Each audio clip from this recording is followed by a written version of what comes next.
I was in Ramstein long enough to learn how distance doesn't just stretch space, it reshapes meaning. Things that should arrive sharp arrive softened, as if wrapped in cotton. News loses its edges. Urgency dissolves somewhere between time zones. What remains is information without weight, facts without heat, until they suddenly hit you later, in the middle of the night, when there's nothing left to distract you. The base had its own logic, sealed off from the rest of the world. Its own weather system, low, unbroken clouds that pressed down on everything. A metallic cold that seeped through coats and into bone. Even sunlight felt filtered, indirect, like it had been approved before being allowed through. Time behaved differently there. Days were carved into blocks by schedules, briefings, procedures that repeated until they felt inevitable. Nights were longer, quieter, measured not by sleep, but by how long I lay awake with my phone face down on the table beside me, volume on, just in case home decided it needed me while I wasn't looking.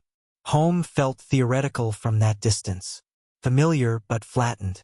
Reduced to voices through speakers and faces inside rectangles.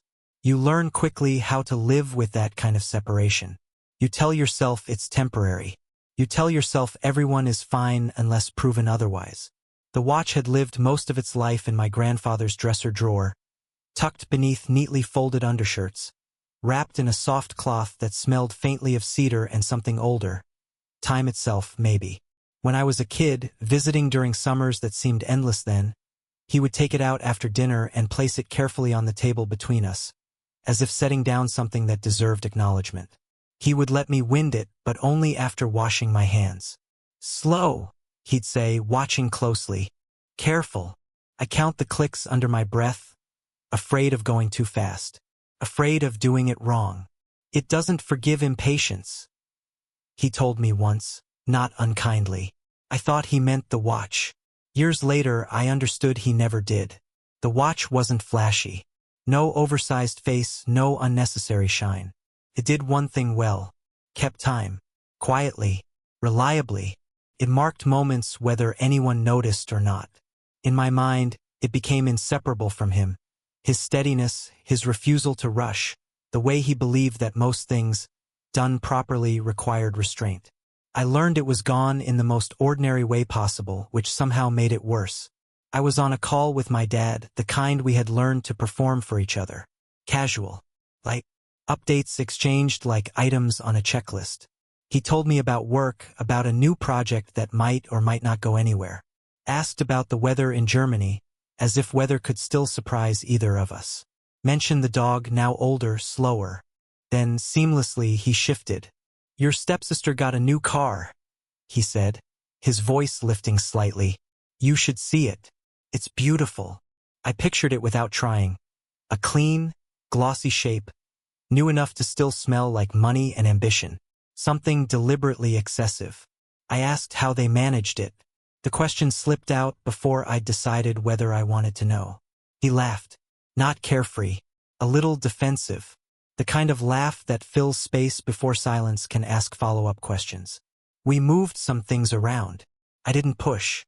Distance trains you not to. You learn to let conversations end where the other person wants them to. It was my cousin who filled in the blank later, without realizing it was a blank at all. We were messaging, trading small talk that didn't matter. Then, casually, she typed, "Did you know your grandfather sold his watch?" I didn't think he ever would. I stared at the screen longer than necessary. I didn't. I wrote back, "Oh, yeah. Guess it helped with the car situation." I didn't correct her. Didn't say that wasn't how it worked. Didn't say the watch wasn't his to sell anymore, not really. I just felt the room tilt slightly, as if the floor had developed a slope I hadn't noticed until that moment. The explanation arrived later, carefully assembled. Delivered like something rehearsed. The watch had been sitting and used.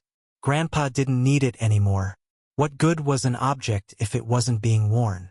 The money stayed in the family. It was practical, sensible, efficient. I listened, nodding at nothing, performing agreement for a conversation that wasn't happening in the same room. Logic was being applied with too much force, like someone pressing down on a lid to keep something from escaping. At night, the image of the car intruded without invitation. Not just the object itself, but what it represented, the deliberate visibility of it, the way it would be noticed. The watch had never demanded attention. It had existed without insisting. The car did the opposite. It asked to be seen, to be admired, to justify itself. The contrast didn't make me angry. Anger would have been easier. It made me tired. For days I carried the knowledge without knowing where to put it. My grandfather was in a nursing home now. His body had shrunk into itself, movements careful, economical. But his mind remained exact, sharp in the way that mattered. He had given up many things without complaint. His house, his routines, his independence. This felt different. This felt chosen for him, not by him. I told myself I was protecting him by staying quiet. That he didn't need another disruption. That maybe he had agreed and simply forgotten. Distance is good at manufacturing excuses. It offers you plausible stories and asks you to choose comfort over confrontation. When I finally visited, the nursing home smelled like antiseptic and coffee that had been reheated too many times. The kind of smell that never quite leaves your clothes. He was sitting by the window when I arrived, light pooling on his hands. They looked thinner than I remembered, but still precise. We talked about ordinary things first. The weather. A man down the hall who sang to himself in the afternoons. The way time moved strangely there, how days passed quickly but hours stretched. I waited. There is always a moment you wait for, even if you don't know what it looks like yet. I waited until the conversation felt as settled as it was going to get. They sold the watch, I said. Not accusing. Not emotional. Just a sentence, delivered the way you read a line from a report. He didn't ask which watch. Didn't ask who. He looked at his hands, turning them palm up slowly, as if checking for something that should have been there. How much? He asked. I told him. The pause that followed wasn't empty. It was the kind of silence where pieces align into something coherent. Not anger. Not grief. Recognition. He reached for his phone. His movements were careful, practiced. When he spoke, his voice was steady. It's time for them to meet my attorney. That was it. No lecture. No raised voice. No visible shaking. Just a decision expressed the way he had always expressed decisions, cleanly, without excess. I felt something loosen in my chest, followed immediately by guilt. I had been afraid of hurting him, afraid of being the cause of pain. Instead, I had watched him reclaim himself. The consequences didn't arrive with drama. No shouting matches. No slammed doors. They arrived as shifts in tone. Calls became formal. Messages asked instead of assumed. Language tightened. My dad sounded smaller somehow, confused by the sudden presence of rules where there had once been familiarity. No one yelled.